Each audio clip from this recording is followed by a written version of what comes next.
இது நாடு முழுவதும் அதிர்ச்சியை ஏற்படுத்திய கொல்கத்தா ஆர்ஜிகார் மருத்துவக் கல்லூரியின் பயிற்சி மருத்துவர் பாலியல் வன்கொடுமைக்குள்ளாக்கப்பட்டு நள்ளிரவில் கடந்த 9ஆம் தேதி படுகொலை செய்யப்பட்ட சம்பவம் நாடு முழுவதும் அதிர்ச்சியை ஏற்படுத்தி இன்று மருத்துவர்கள் தங்கள் போராட்டங்களில் ஈடுபட்டு வருகிறார்கள். காலவரையற்ற போராட்டத்தை தொடங்கியுள்ள சூழ்நிலையில் கொல்கத்தா உயர்நீதிமன்றம் இந்த படுகொலை சம்பவத்தை தாமாகவே முன்வந்து சுவமோட்டோ முறையில் விசாரணைக்கு எடுத்தது. இந்த விசாரணையில் மருத்துவர்களின் கோரிக்கையான சிபிஐ விசாரணைக்கு மாற்ற வேண்டும் என்ற கோரிக்கையை ஏற்று கொல்கத்தா மருத்துவர் கொலை வழக்கு விசாரணை சிபிஐக்கு மாற்றப்பட்டிருப்பதாக அறிவிக்கப்பட்டிருக்கிறது.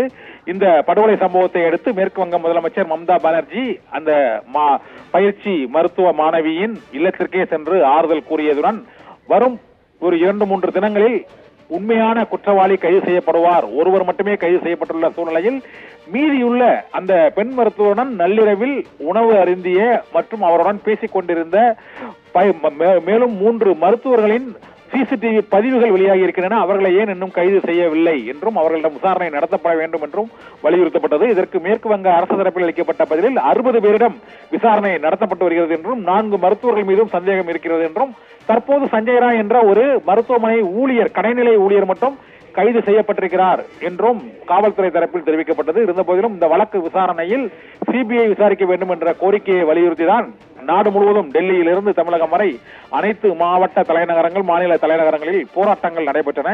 இந்த சூழ்நிலையில் கொல்கத்தா உயர்நீதிமன்றம் மருத்துவர்களின் கோரிக்கையை ஏற்று இந்த பயிற்சி மருத்துவ மாணவி கொலையானது டெல்லி நிர்பயா படுகொலை போல மிகவும் கொடூரமாக மருத்துவமனையில் பணியில் இருந்தபோது முதுநிலை பயிற்சி மருத்துவ மாணவி இவ்வளவு கொடூரமாக பாலியல் வன்கொடுமைக்கு உள்ளாக்கப்பட்டு 31 வயதான அந்த மருத்துவர் படுகொலை செய்யப்பட்டிருப்பது மருத்துவமனைகளில் பாதுகாப்பற்ற தன்மையில் இரவு பணிகளில் பெண் மருத்துவர்கள் இருக்க வேண்டிய சூழ்நிலை ஏற்பட்டிருக்கிறது. அவர்களுக்கு என்ன பாதுகாப்பு ஏற்பாடுகள் மேற்கொள்ளப்பட்டிருக்கிறது என்ற கேள்வியை எழுப்பியது. அந்த கேள்விக்கு பதிலளிக்கும் வகையில் கொல்கத்தா உயர்நீதிமன்றம் இந்த படுகொலைக்கு காரணமானவர்கள் யார் என்பதை கண்டறிந்து கடுமையான நடவடிக்கையை எடுத்து ஒட்டுமொத்த நாட்டிற்கே அந்த முன்னெச்சரிக்கை நடவடிக்கைகளும் மருத்துவர்களின் பாதுகாப்பையும் உறுதித்தன்மை ஏற்படுத்தும் வகையில் உத்தரவுகளை பிறப்பிக்க வேண்டும், நடவடிக்கைகளும் இருக்க வேண்டும் என்றும் கொல்கத்தா உயர்நீதிமன்றம் உத்தரவிட்டு வழக்கு விசாரணையை சிபிஐக்கு மாற்றி உத்தரவிட்டிருக்கிறது.